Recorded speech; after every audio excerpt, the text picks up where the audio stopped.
예, 우리 사회 전 분야에서 AI 혁명이 거세게 불고 있습니다. 교육계 역시 예외가 아니죠.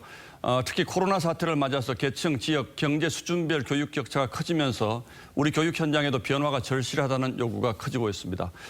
저희 TV조선과 아시아교육협회가 지난 나흘 동안 진행한 HTHT 2021에서 집중적으로 논의된 교육개혁의 과제들을 정리해 보겠습니다. 아시아교육협회 이사장으로 이번 행사를 준비한 이주호 전 교육부 장관을 초대했습니다. 자, 이 장관님 어서 오십시오. 네, 반갑습니다. 자, 수고 많으셨죠? 네. 예, 뭐 이 HTHT라고 하는 건 일반인들에게는 아직 좀 생소한 개념인데 하이터치 하이테크의 머릿말을 딴 거죠? 네, 맞습니다. 어떤 뜻입니까? 네.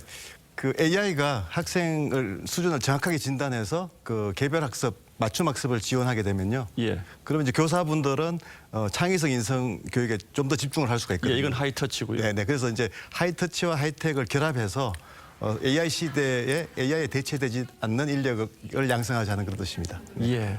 자, 이미 뭐 여러 지자체에서 이제 시범 사업을 운영을 하고 있다고 하는데 실제로 이렇게 되면 교육 현장의 모습이 어떻게 바뀌게 되는 겁니까? 예, 저희가 지금 이제 그 소외계층 학생들을 대상으로 해서 5개 지자체에서 한 지금 1,200명 정도 학생들을 하고 있고요. 예, 하고 있군요. 또 26개 대학에서 이제 그 하이터치 하이텍 컨소시엄이라고 해서 또 한 1,800명 학생을 대상으로 해서 하고 있습니다. 예.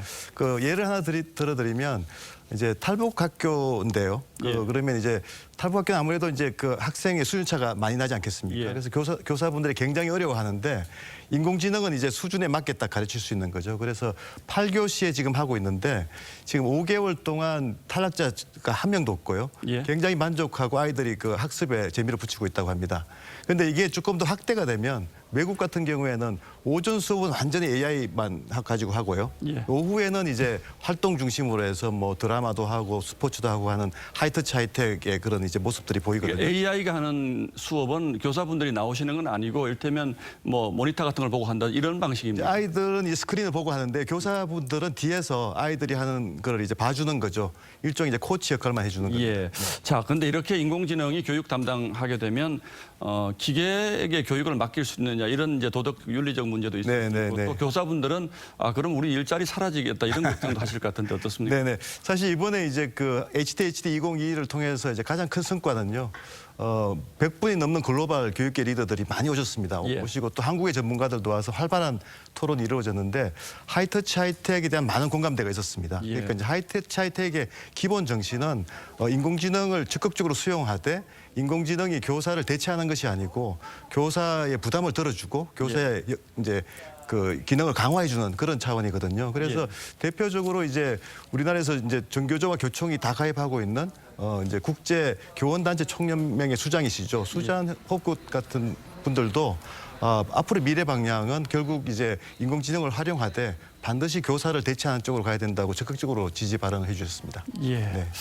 자, 그리고 또 하나 이번 행사를 통해서 우리나라가 이 GS 어워드 그러니까 교육 관련 스타트업의 시상식 같은 걸 얘기하는 것 같은데 이 참가권을 얻었다고 하는데 이거는 어떤 의미가 있습니까? 네, 사실 이제 하이터치 하이텍이 이제 미래 교육의 방향이라고 한다면 결국 큰 중요한 축은 이제 에듀텍 산업이거든요. 예.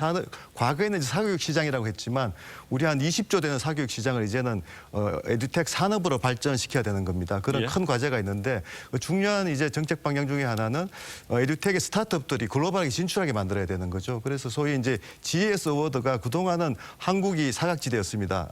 그 소위 세미파이널이 열리지 않는 지역이었거든요. 그런데 이번에 이제 한국에서 열리도록 저희 아시아교육협회가 그 이제 권한을 따왔고요. 그래서 이제 1등, 2등, 3등은 이제 글로벌 대회에 진출할 수 있게 되는 거죠. 그러면 거기서 이제 글로벌 투자를 받게 되니까 그 스타트업들이 글로벌하게 빨리 나갈 수 있는 좋은 통로가 열리는 셈입니다. 국내 교육 관련 스타트업들이 이제 전 세계 주목을 받을 수도 있고 그렇습니다. 받을 수 있고 짤막하게 좀 중간에 좀 질문 하나 더 하죠. 지금 교육부 장관 하셨는데 교육부도 이렇게 되면 많이 달라지지 않습니까? 어떻습니까? 예, 지금 이제 교육의 큰 변화 시기라고 생각합니다. 격변기고요.